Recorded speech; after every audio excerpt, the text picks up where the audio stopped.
It should be a game featuring the number one team in America in the AP poll. Like when you turn that on, America's Most Watched Network on Saturday, and you see it, it should have Auburn with a 1 beside its name. But it's not. It's going to have a 2 beside its name. And we won't spend a lot of time on this, but it is outrageous that Auburn is not ranked number 1 in the country right now. And it is mostly because one AP voter. Outrageous. It's outrageous. What's more outrageous? Auburn not being ranked number 1, or you getting phone calls in your hotel room? Rate them. What's more outrageous? What? You got to pick. Which one? Auburn not being ranked number 1. All right. There you go. They're equally outrageous in the sense that you can't defend either one of them intelligently. If you care about the results of games at all, I don't know where we got to a point where. Well, you can make the case for Gonzaga still if you are not ranking teams based on resume for the NCAA tournament. Gonzaga still projects as the better team. If you don't make the case. Do we agree or not agree that you should, like, the results of games should matter? The results of games should matter for sure. But you can still, like, if it was my ballot, I wouldn't be ranking teams based on their NCAA tournament resume. And I think Gonzaga is a better team than Auburn. So I would put Gonzaga number 1. And I would have had Auburn too. You would rank Gonzaga number 1 right now? I would rank Gonzaga number 1 right now, yes. Okay. You know what? Like, as I said on a previous podcast, I don't even have an issue with somebody putting Gonzaga 1 and Auburn 2 for the reasons you've stated. I would purely do it because if they played tomorrow on a neutral and you made me pick the game, I would pick Gonzaga to beat Auburn. And so because of that, I would say, okay, then I have to put Gonzaga ahead of Auburn. That's why. That's it. Yeah, but that disregards the results of games. I mean, do you do that throughout the rankings? The AP poll is not the selection committee. Its job is not to assemble teams in terms of what teams should be 1 seed, 2 seed. That's what you do with yours, but it's not the role. It's not the role of the AP poll. Gonzaga was once the 6th rated team in the country heading into the NCAA tournament, and it was a number 6 seed in the NCAAs. So they just aren't functioning in those kind of ways. If you want them to, that's fine. But then define the role of the AP poll. What is it? It's to give you a broad scope, a list of the best teams in men's and women's college basketball in any given week. So the logic you'll take trying to determine between number 1 and number 2, do you take it throughout? Is it the same way you decide 3, 4, 5, 6, 7, 8, 9, 10, keep on going?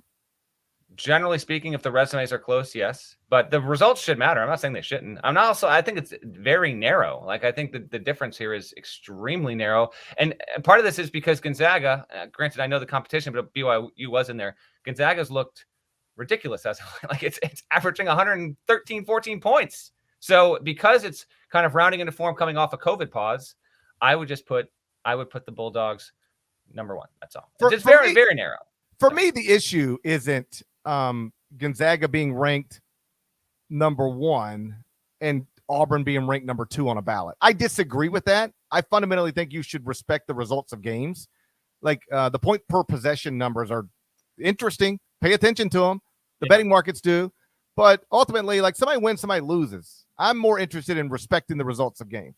But but how do you square this with your longstanding principle that you don't drop teams for not losing? Because sometimes this runs against what you're saying here. You will have dropped teams for not losing and rewarded Auburn subsequently.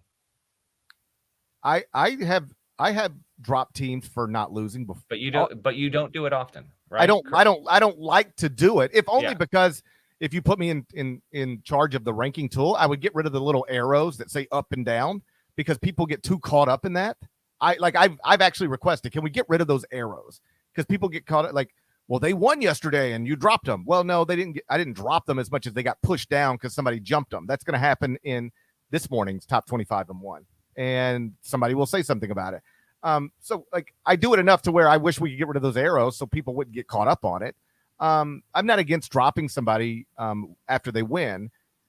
If that's what my approach suggests should happen.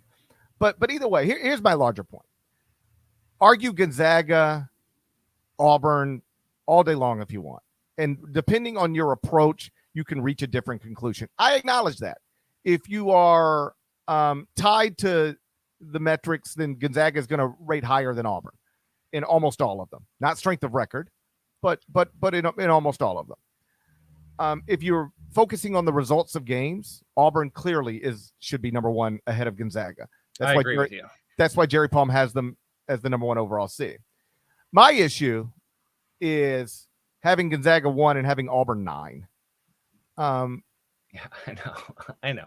And the reason it actually mattered so much this week that one voter had Auburn 9 is that it literally cost Gonzaga. I mean, it literally cost Auburn an opportunity to be number one in the AP poll for the first time in school history. It cost them a real achievement that, yes, does matter. I see people on Twitter sometimes say, it's January, it's a poll, who cares? Bruce Pearl cares. The Auburn administration cares. The Auburn fans care. Ask Matt Painter what it meant for Purdue to be moved to number one in the AP poll for the first time in school history earlier this season. This stuff matters to people. You know, I talked to Bruce earlier in the week. He said, when you walk into our locker room, there's a sign there that it's got the Auburn logo, and then it says on each side of it, it says make history. It doesn't say play well. It doesn't say go win. It doesn't say stay focused. It literally says make history. And we had a chance to make history. And somebody voted us 9th. And we didn't. And that's the only reason we didn't. And that's like, that's like, I don't want to rant and rave about it, but like, that's not a good thing. Like, there's no unless you're just saying, but look at KenPom. There's no way you can look at what's happened in the season. We talked about it on Sunday night. Who deserves, not what do the computers say are the best teams in the country on a points per possession basis, but based on the games that have been played, who deserves to be ranked number 1, number 2, number 3? And you can't find 8 teams that deserve to be ranked ahead of Auburn. And because somebody did, based on their approach, it actually cost Auburn a chance to make history. And I just think that's wrong.